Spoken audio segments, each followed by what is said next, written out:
My name's Edson Burton. I'm a writer. I write for radio, I write for screen, I write for theatre, and I write poetry. I think what you need first of all for being a writer is a passion.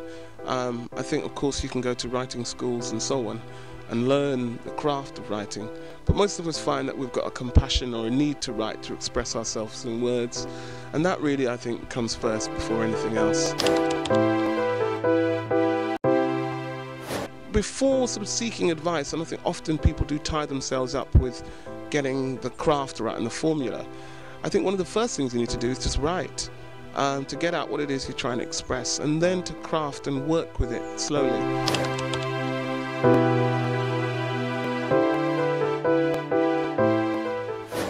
I know some writers don't like editing the work and going back, but whether it's poetry, theatre or screen, I've always found that it's very important to stand back, reflect on what you've written and see how you can improve upon it.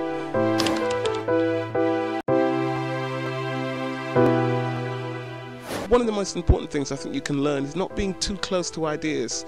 I remember really resisting suggestions from a producer that I've worked with quite often, Mary or Larry, in the initial years, and then on reflection, you know, taking a couple of weeks off and looking back again freshly at a script and thinking, yeah, this makes a lot of sense and I can see what's being suggested here. The other thing is that we may think we've had a eureka moment, and in fact this is something which has been going on in writing for a long time.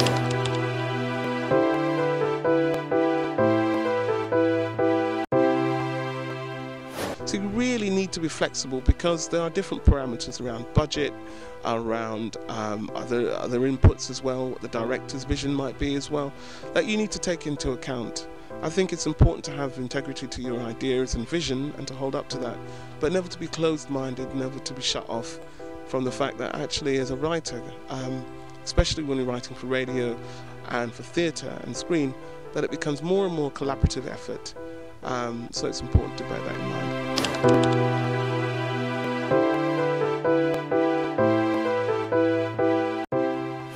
I think one of the things that I feel is really important for me in my development as a writer was being a member of a writing group initially, Bristol Black Writers, and getting feedback from my peers.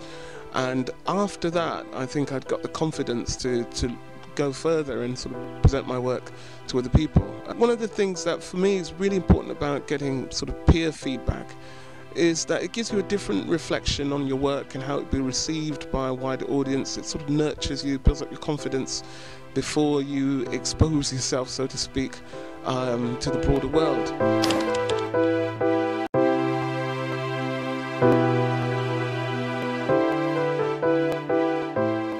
I think it's really important that you don't get stuck in a kind of a comfort zone, really, that you do take that extra step and find signposting to other development opportunities, because many of us, we have a practice, we have a passion, but we don't know what the next rung is, where to go with it, where to take it next. And there are wonderful opportunities in Bristol as elsewhere where you can get training, where you can get feedback on work from professionals and so on. And it's a developmental process. Obviously, the more advanced you become as a writer, then a different level of mentoring might be required. But nonetheless, we all need mentors, we all need that sort of guidance and feedback, because again, our business is a subjective one.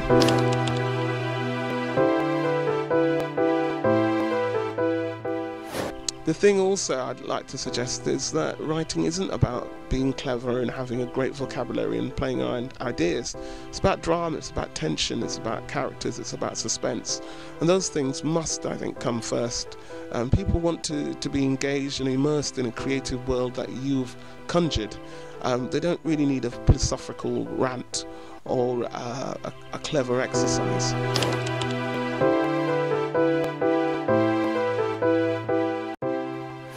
So I think one of the things that will develop us as writers is by reading other people's work, by drawing on knowledge and immersing ourselves in experiences of the world at all kinds of levels.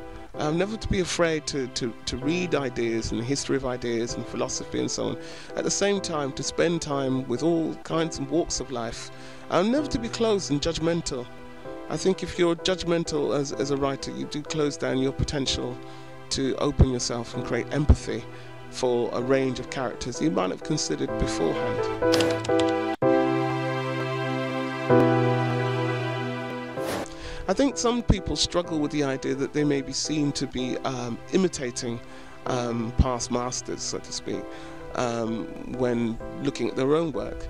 But I think you learn so much about craft through reading other people's work, find out what kind of devices they use to articulate experiences and so on. Because often we have an idea, we have the germ of an idea and so on, but we're not quite sure how to execute it. And so reading other people's work can give us a clue. Well, this is how they proceeded with it. But the important thing is to always try and make it your own. A formula, a form, and so on. It's just something that is an assisting tool for you to play with your own expression.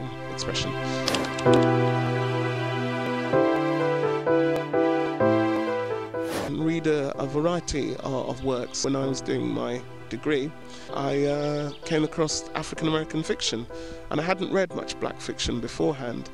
And although I loved the Shakespearean, the Romantic poets, and of course modern poets too, I found that reading black literature from the States initially opened up an experience that I could relate to much more, that I can identify with. So for me it was very important to feel that I was answering to that tradition too, and embraced by that tradition, as well as of course the heritage which I've gained as a person living and brought up in England.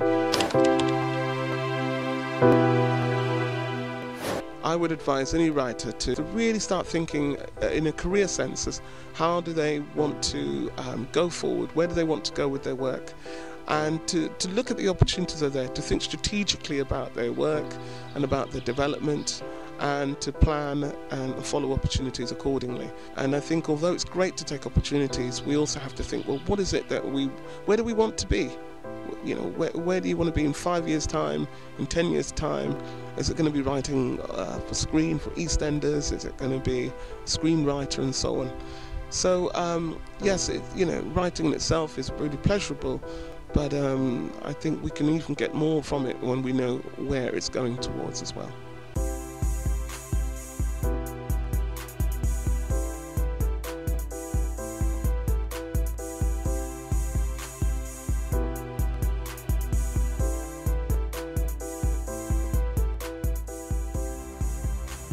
Knowing what I know now, that's the advice that I would give.